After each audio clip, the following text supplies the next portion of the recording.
Excellences, Messeigneurs les évêques, Excellences, Messieurs les membres du gouvernement et des institutions de l'État, Excellences, les ambassadeurs et chefs de mission diplomatique,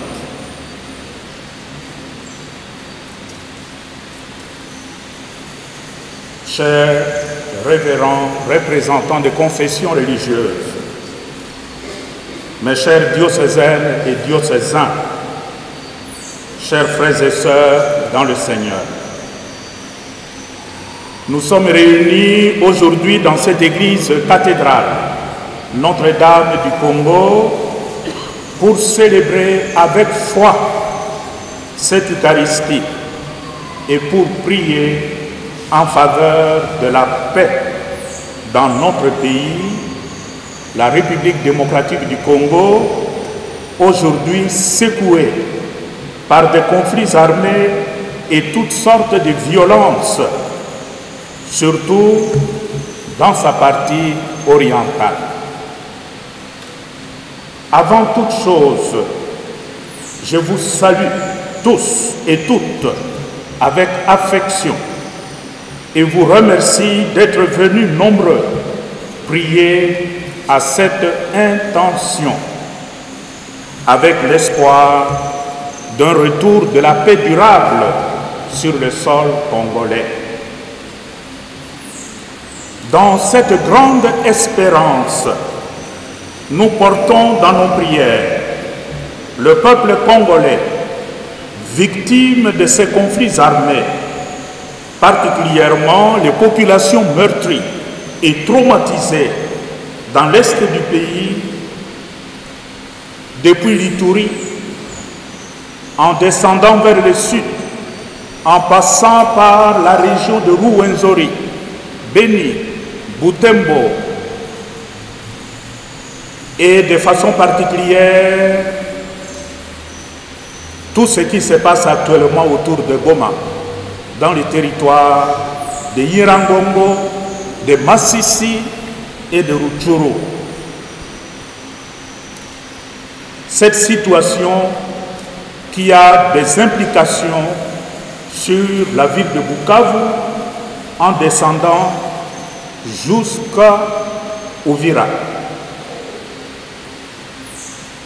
Nous pensons aussi aujourd'hui à nos frères et sœurs qui vivent la situation d'insécurité, dans une certaine mesure, dans le territoire de Kwamut, ici aux portes de Kinshasa. De cette manière, nous voulons les rassurer de la proximité de Dieu, de la sollicitude de leur pasteur et de celle de toute l'Église famille de Dieu, qui se sent aussi touchée et blessée dans ses membres. Le projet de cette célébration en faveur de la paix est né de l'engagement pris par les archevêques et évêques, membres de la conférence épiscopale du Congo, SENCO, d'intensifier la prière pour la paix au regard des conflits tentaculaires et persistants dans notre pays, particulièrement à l'Est. Ainsi, fidèle à sa mission prophétique, la SENCO, qui porte dans sa chair le meurtrissure de notre peuple, a toujours multiplié des initiatives en faveur du retour de la paix. Aujourd'hui encore, tout comme dans un passé récent, nous, vos pasteurs, nous vous exhortons à vous tourner vers Dieu, le Dieu de la paix. En effet, si le Seigneur ne garde la ville, c'est en vain que veille le garde. Psaume 126. En priant pour la paix dans notre pays, Pensons également à tous les foyers de tension à travers le monde. De façon particulière, et comme une pure coïncidence, nous pensons aujourd'hui à la situation de l'Ukraine. C'est exactement 2 ans aujourd'hui, jour pour jour, que la guerre en Ukraine a commencé. Nous voulons aussi exprimer toute notre proximité à ce peuple, ici représenté par Monseigneur André Charchou, qui est le chargé d'affaires de la nonciature apostolique et qui est ukrainien. Que règne la paix de Dieu sur toute la terre et dans les cœurs des hommes et des femmes. Excellences, mes chers diocésaines et diocésains, frères et sœurs dans le Seigneur, la parole de Dieu que nous venons d'écouter nous instruit sur le projet de paix perpétuelle et sur l'urgence d'apporter le réconfort aux victimes de la violence. Dans la première lecture, tirée du livre du prophète Isaïe, l'homme de Dieu apporte un message de réconfort, un message de réconciliation et de paix. Isaïe écrit: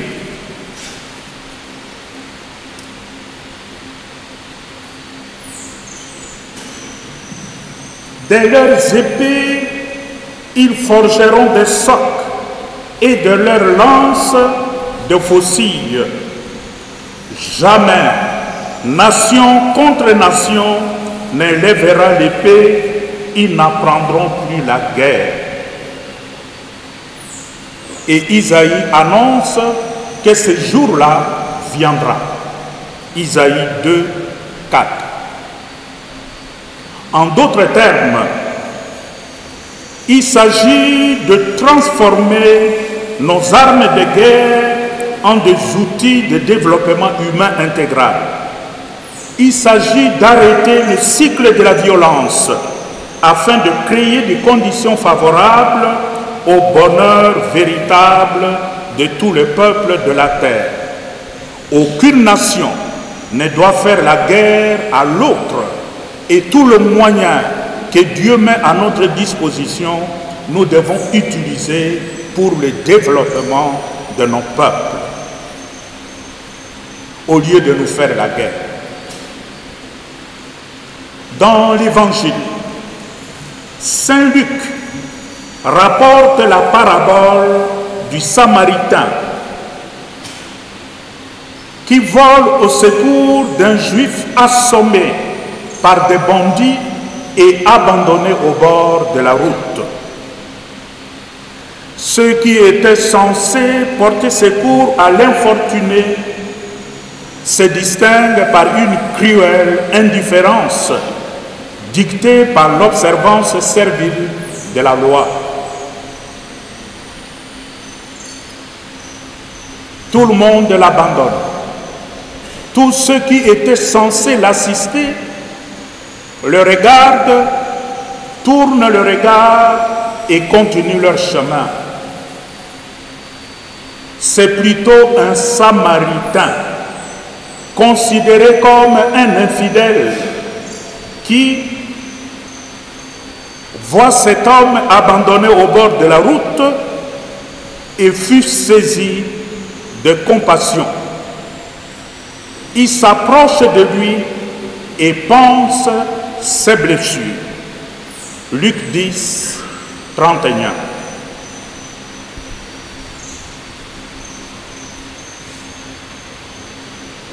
Le Samaritain le vit et fut saisi de compassion, s'approcha de lui et pensa ses blessures. Ces 4 verbes d'action, voir, être saisi, s'approcher et penser, résume la leçon que Jésus nous donne aujourd'hui.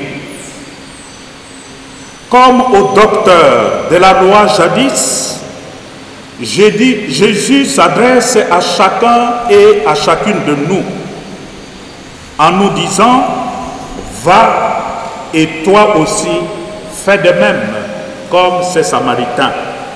Luc 10, 37. Dans cette optique, agir pour la paix signifie avant tout connaître la situation concrète des victimes, aimer les victimes, s'approcher d'elles et se laisser toucher par leurs souffrances. C'est aussi s'abaisser pour penser leurs blessures, soigner leurs blessures.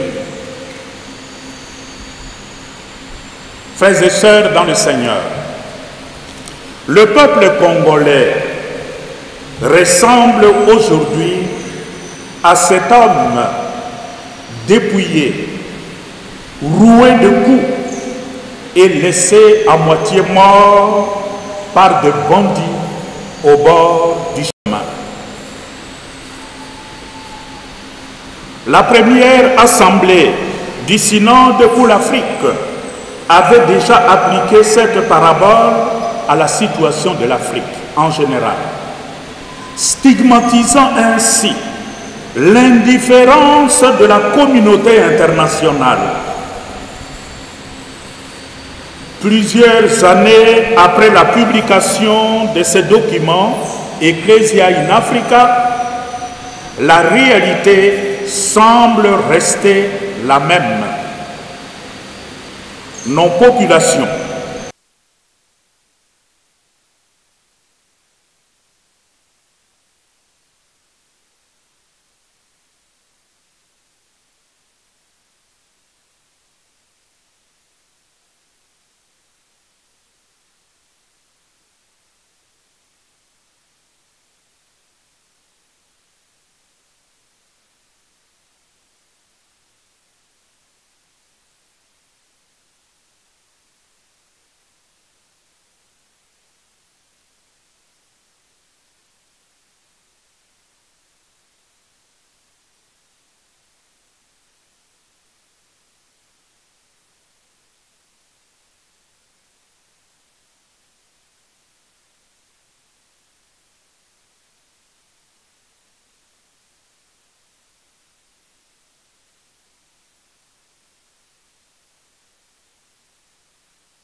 devant ces constats d'échec, le pape François, quand il était ici chez nous, lors de son voyage apostolique, l'année passée, avait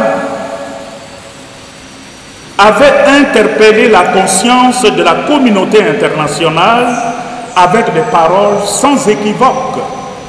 Peut-être nous avons déjà oublié ce que le pape nous a dit quand il était ici. Et c'était à la présidence, quand il a donné son discours devant le chef de l'État et devant l'ensemble du corps constitué. Le pape disait, en s'adressant à la communauté internationale, « Retirez vos mains de la RD Congo.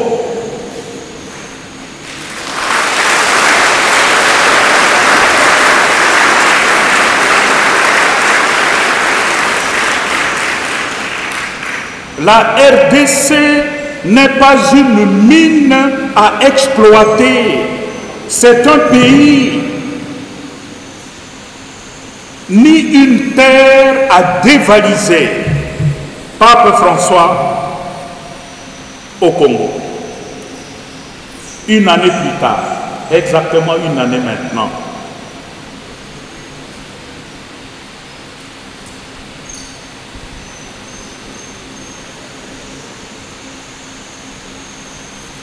une année plus tôt, la Senko interpellait déjà en ces termes la communauté internationale et les organisations régionales qui disposent de leviers pour faire justice au peuple congolais, affiche une attitude hypocrite qui révèle une certaine complicité.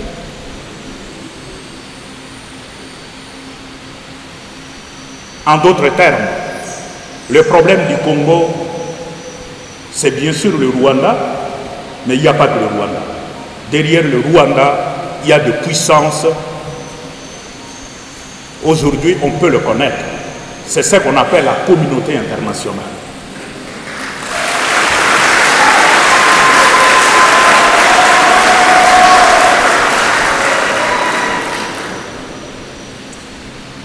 Frères et sœurs dans le Seigneur, il y a des situations qui révoltent la conscience humaine, la conscience chrétienne. Au début de ce petit mot, cette homélie, je vous ai rappelé la journée d'aujourd'hui, la journée du 24 février. Aujourd'hui, c'est le 24 février. Il y a 2 ans, l'Ukraine était envahie par la Russie, un pays voisin, qui s'estimait extrêmement puissant et qui pensait qu'en quelques jours, en quelques semaines, elle pouvait faire main basse sur l'ensemble du pays appelé l'Ukraine. Nous voulons aujourd'hui prier pour la paix dans cette partie du monde, la paix en Ukraine. Nous saluons l'effort des Ukrainiens de défendre l'intégrité de leur territoire et ils se battent avec des moyens parfois limités, mais ils sont là pour défendre leur pays.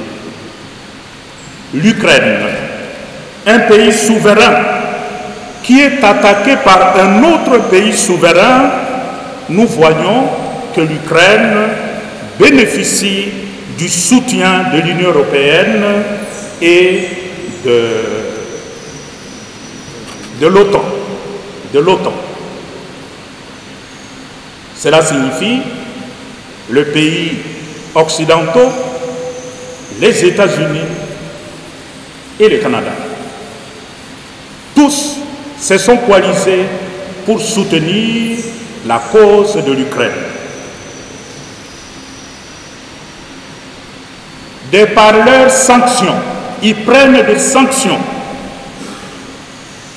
et ils ont encore aggravé les sanctions hier, les États-Unis, l'intention de ces pays en prenant des sanctions contre l'agresseur, c'est justement d'affaiblir ses moyens d'action et le freiner dans ses ambitions expansionnistes. Et cela, l'Occident fait très bien. L'Occident fait bien de soutenir le faible, celui qui est agressé, en réduisant le moyen d'action de l'agresseur. Mais retournons ici au Congo. Lorsque le Congo est attaqué par un pays voisin, le Rwanda en l'occurrence,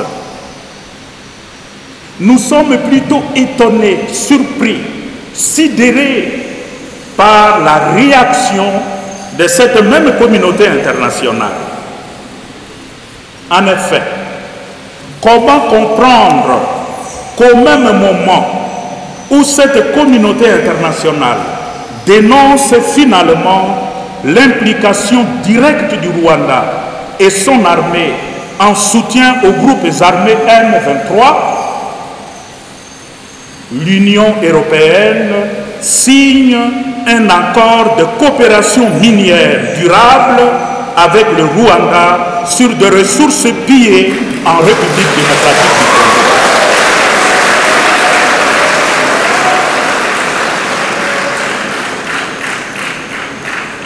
N'est-ce pas là un soutien appuyé à l'agresseur? Ce n'est pas là un renforcement de l'action de l'agresseur dans ses velléités expansionnistes?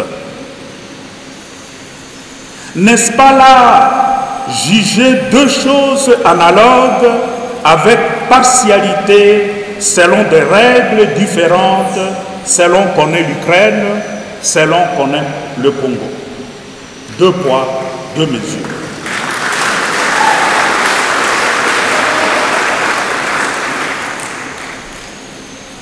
Tout en condamnant toute forme de violence, nous estimons que le mouvement de protestation de population congolaise observé ces jours-ci, ces mouvements doivent être pris au sérieux. Ces mouvements lancent un signal fort à la communauté internationale pour aviser que le temps de cette complicité est révolu. Le peuple congolais n'est plus dupe, il n'est plus naïf, il voit et il comprend.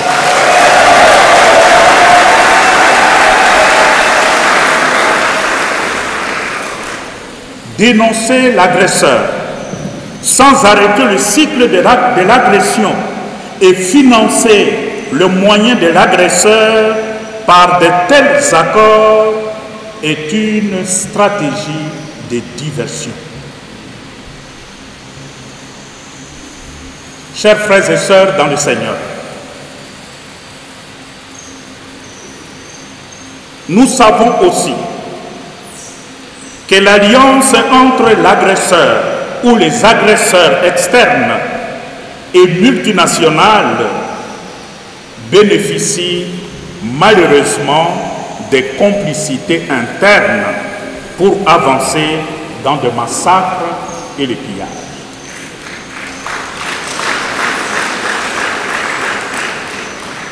Les malheurs du Congo que nous déplorons tous n'est pas seulement le fait du méchant Rwanda, de la méchante communauté internationale, nous avons aussi notre part de responsabilité.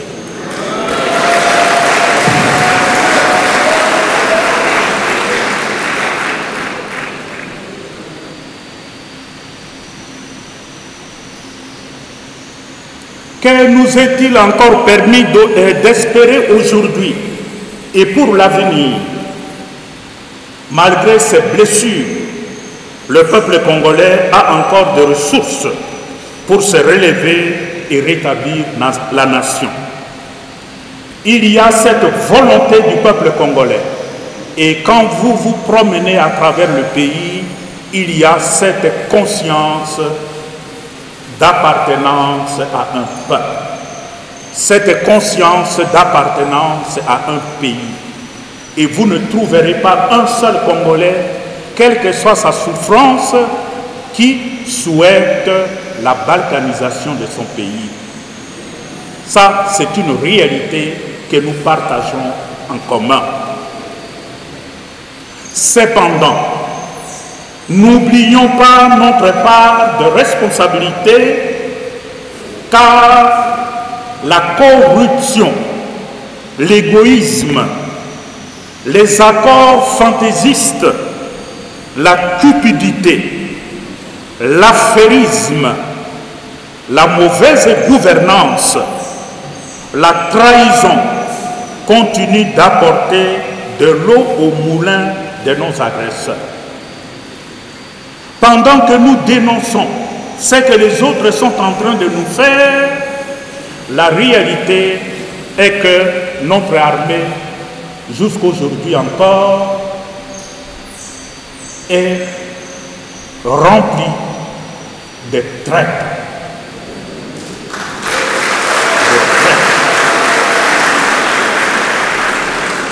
Des fils du Congo qui sont prêts à hypothéquer l'avenir de leur pays pour un peu de dollars.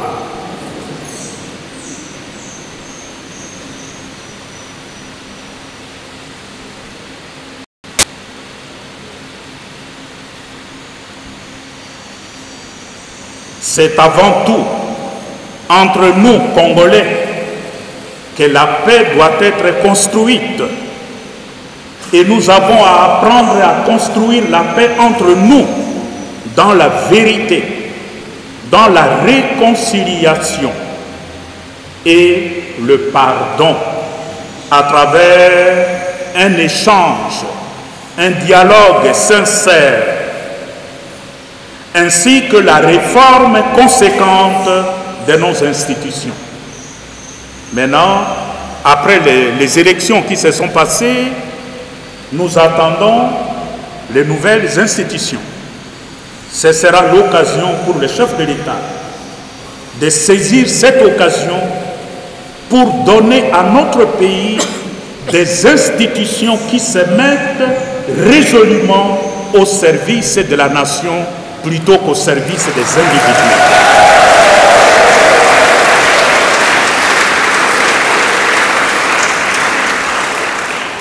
C'est l'occasion pour les législateurs de concevoir un budget pour le pays, un budget qui rend compte de la situation de guerre de notre pays en donnant à l'armée le moyen dont il a besoin.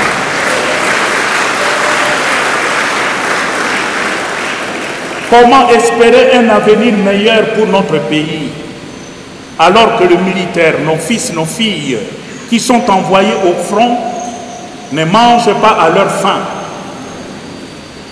Alors qu'ici à Kinshasa, on se dispute de gros morceaux, des montants extrêmement importants qu'on se dispute, qu'on s'accorde, alors que ceux qui défendent le pays n'ont peut-être pas du pain à manger.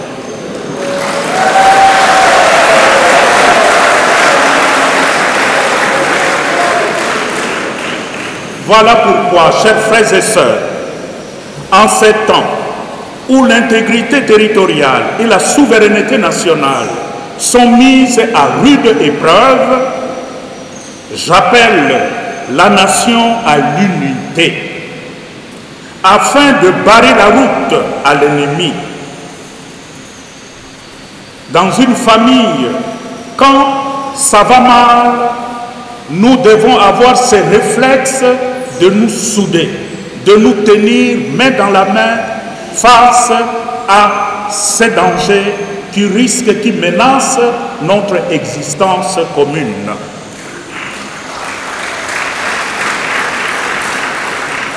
J'exhorte les acteurs politiques à s'unir et à se souder autour du chef de l'État afin de mettre à contribution toutes les forces de la nation et de restaurer la paix pour l'ensemble de notre peuple. Nous n'en sommes plus aux disputes politiciennes.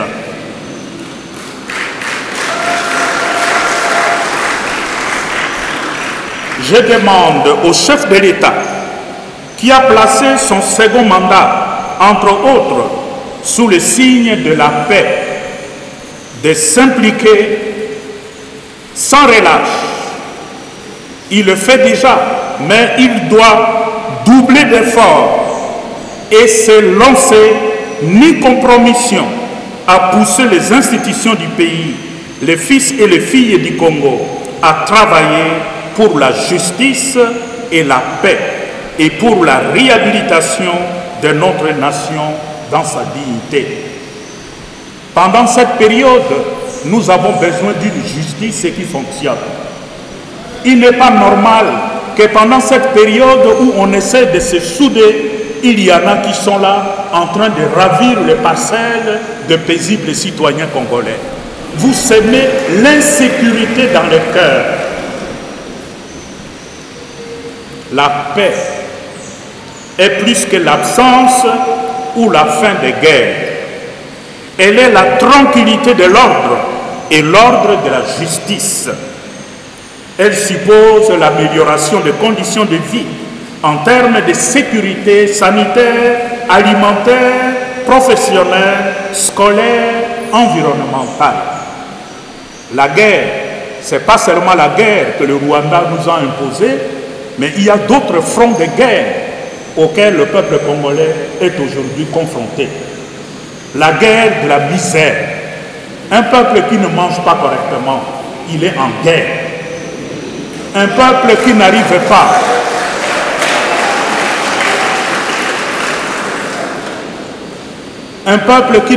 pas surtout un père de famille, une mère de famille, qui le soir ne sait pas comment demain il va donner à manger à ses enfants, cet homme, cette femme est en guerre.